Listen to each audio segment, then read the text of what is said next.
Good morning, dear students. Today, let us know the brief summary of the plot Wuthering Heights, written by Emily Bront. The story opens with the arrival of Mr. Lockwood at Thrush Cross Grange, an elegant country house at Gimmerton, Yorkshire in 1801. Lockwood goes to visit his landlord, Mr. Heathcliff, a surly man who lives at an upland farm called Wuthering Heights. He is compelled to stay the night at the heights because of heavy snowfall. During the night, he sees the apparition of a young girl knocking at the window and saying that her name is Catherine Linton and that she had been a waif for 20 years. When he tells Heathcliff what he had seen, the latter reacts with the utmost vehemence and exhibits heart-rending despair. When Lockwood returns to the Grange, his housekeeper, Nellie Dean, tells him the story of the Earnshaw family who were the former owners of Wuthering Heights. Mr. Earnshaw had two children, a son named Hindley and a daughter, Catherine. One day, while on a visit to Liverpool, he picked up an orphan child and brought him back to Yorkshire. While the child, named Heathcliff, and Catherine immediately formed a fearlessly powerful bond, Hindley grew increasingly jealous of his father's love for the orphan. When Mr. Earnshaw died, Hindley became master of Wuthering Heights. He married and reduced Heathcliff's status in the house to no more than a rude servant. Meanwhile, he tried to push his sister into a marriage with Edgar Linton, the son of the family who resided at Thrush Cross Grange. Hindley's wife died after giving birth to their son, Hareton. Driven wild with grief and despair, Hindley became raging alcoholic. Edgar Linton proposed marriage to Catherine, who discussed it with Nellie. She told Nellie that even though she loved Heathcliff, marrying him would diminish her social status. Overhearing her, Heathcliff rushed out and disappeared. Catherine followed him and got drenched in the rain. She fell severely ill.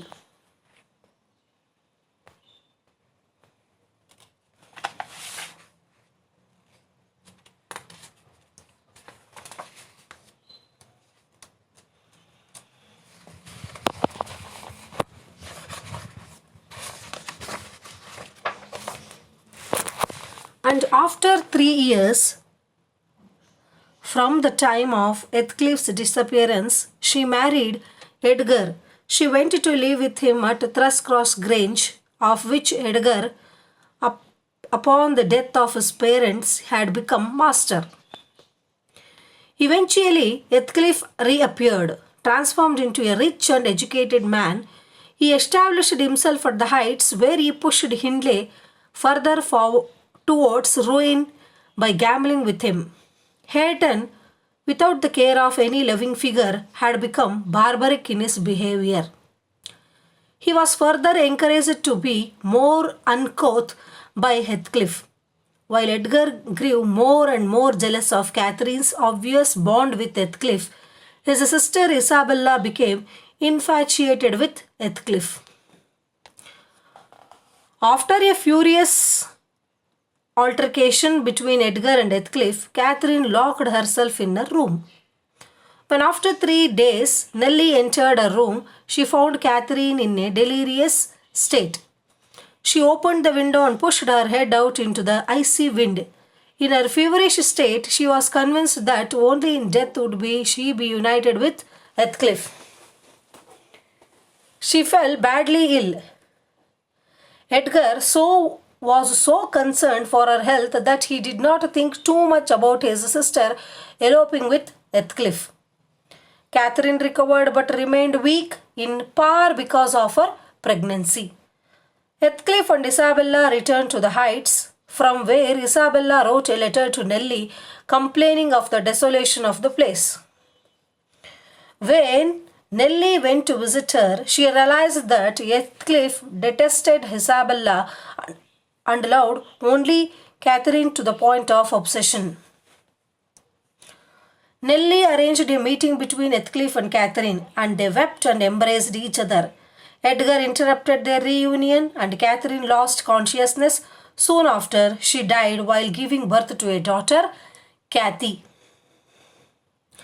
Heathcliff's reaction to her death was fearfully violent. On the night of the funeral, Isabella came to the Grange, dishevelled and bleeding from the neck. She told Nellie that there had been an appalling fight between Heathcliff and Hindley, and her husband had thrown a knife at her. She had thrown it back and run away. She went away to London, where she bore a son, Linton. 6 months after Catherine's death, Hindley died under mysterious circumstances. While the gamekeeper suspected that Heathcliff had murdered him, there was no proof of it. Hindley owed a lot to Heathcliff due to his gambling debts. And so Wuthering Heights and everything else belonging to him passed to Heathcliff. For the next 12 years, Nellie looked after Cathy Linton. When Isabella died, Linton Heathcliff was brought to the Grange. Heathcliff, however, claimed him and took him to the Heights immediately. Linton was a sickly, effeminate boy. Cathy was not allowed to go to the Heights but tricked Nellie into taking her while she was 16. Heathcliff told Nellie that his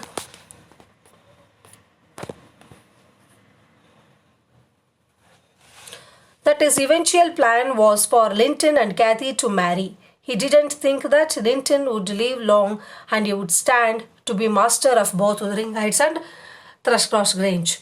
Linton would inherit the Grange after Edgar's death. But after Linton's death, the property would pass to Cathy.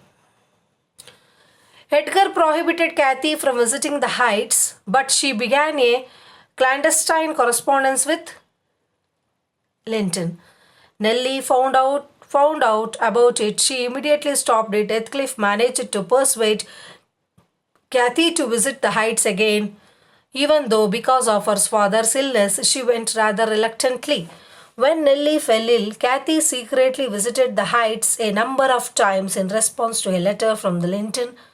Edgar allowed her to meet Linton in the moors twice. Eventually, Heathcliff tricked Nellie and Cathy into entering the Heights for the second time. Heathcliff kept Nellie prisoner there for 5 days, and during that time married Cathy to Linton. Nellie eventually allowed to return home. Cathy escaped and followed her to the Grange. Barely in time for her father's death, Heathcliff immediately staked his claim on Thrushcross Grange and rented it out to Lockwood. Cathy was brought back to the Heights to take care of Linton. She soon became alone when Linton's generally frail health finally gave way and he died. Cathy became a scornful creature who treated Hayton's friendly advances with open disdain. At this point, Nellie's narrative of the past comes to an end. The story is again taken up by Lockwood, who revisits the Heights to tell Heathcliff that he will be leaving soon. There he sees Cathy taunting Hayton because of his inability to read. He returns to the Grange in 1802. When he goes to the Heights again, he finds out that Heathcliff is dead and that Cathy and Hayton have become lovers. Nellie tells him that she was asked to return to the Heights after he left. While Cathy and Hayton fell slowly in love, Heathcliff's consuming desire to avenge himself on the families of Hindley and Edgar became weaker. It seemed to him that Catherine was everywhere and he would hardly eat. Nellie says that one morning she found Heathcliff dead near the window where Lockwood had seen Catherine's apparition.